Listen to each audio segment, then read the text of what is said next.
Exact data किती आलेला आहे कशा संदर्भातला? हा जो अर्ज माघारी पाठवणाऱ्या महिला आहेत त्या स्वतः विनंती करतायत की आम्हाला पैसे साधारणपणे हा मी सुरुवातीला सांगितलं की हा जो डेटा आहे हा रोज वेगवेगळ्या पद्धतीनं बदलत असतो. रोज 5-6 ॲप्लिकेशन येतात, खालच्या स्तरावर येत असतात. 3,500-4,000 हजार आत्तापर्यंत त्या ठिकाणी आलेले असतील, पण त्याच्यामध्ये रोज जी काय आहे 4-5-10 अर्जांची ही वाढच होत असते.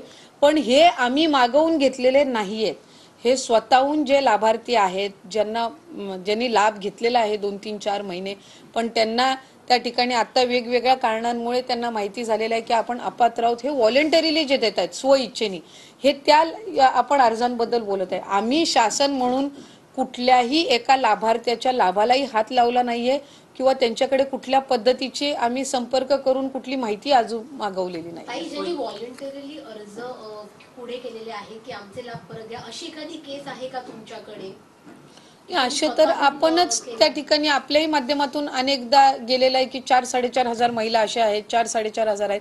आमचा हा आकडा जो रोज 5-10 ज्या महिलांचा आहे ह्यांनी अर्ज येतात त्या ह्यांनी हे होतोय, तो रोज बदलत राहतो. आता साधारणपणे 3,500-4 हजार असतील, पण त्या संदर्भातलाही अजून रिफंडिंग असेल त्याची किंवा ते पैसे परत घेणं असेल, ही प्रक्रिया काही आम्ही त्यांच्या संदर्भातही अजून केलेली नाही. स्वेच्छेने ज्यांना कोणाला पैसे द्यायचे असतील किंवा जे कोणी अर्ज करतायत त्यांना अर्ज करताना हे पैसे नेमके द्यायचे कुठं किंवा त्या संदर्भात काही विभागाच्या वतीनं तयारी करण्यात आली आहे, काही सिस्टीम लावण्यात आलेली आहे की बाबा या ठिकाणी देऊ शकतात स्वेच्छेने? इतर वेळेला जी प्रचलित पद्धत असते की ज्या वेळेला एखाद्या रिफंड होत असतं त्यावेळेला ते शासनाच्या तिजोरीमध्ये जात असतं आणि त्याच्यामध्ये ट्रेजरी डिपार्टमेंट जे असतं, नियोजन किंवा आपलं तो जो विभाग आहे तो आम्हाला महिला व बालविकास विभागाला ज्या पद्धतीनं त्यातल्या सूचना देतील की त्याच्यासाठी ते कुठली विंडो आम्हाला उपलब्ध करून देतील की शासनाच्या तिजोरीमध्ये ती रक्कम यावी आणि मग ती वेगवेगळे जी काही लाभाच्या योजना असतील किंवा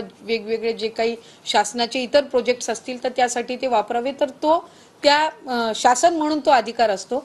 तर ती जी विंडो आम्हाला उपलब्ध करून देतील त्या पद्धतीने ती प्रक्रिया होईल. पण अद्याप तरी ज्यांनी व्हॉलेंटरीली आमच्याकडे अर्ज दिलेले आहेत त्यांच्या संदर्भातली पण ही प्रोसिजर अद्यापही सुरू झालेली नाही. एखाद्या महिलेने पैसे रिटर्न दिलेत का? हे साधारणपणे अर्ज दिलेले आहेत, ॲप्लिकेशन्स दिलेले आहेत, त्याच्या संदर्भातली त्यांनी कारणं जोडलेली आहेत आणि त्या संदर्भातलं जे काही स्क्रुटिनी आहे ते स्थानिक पातळीवर सुरू आहे. काही आणखी एक मुद्दा होता जर आपण त्यावर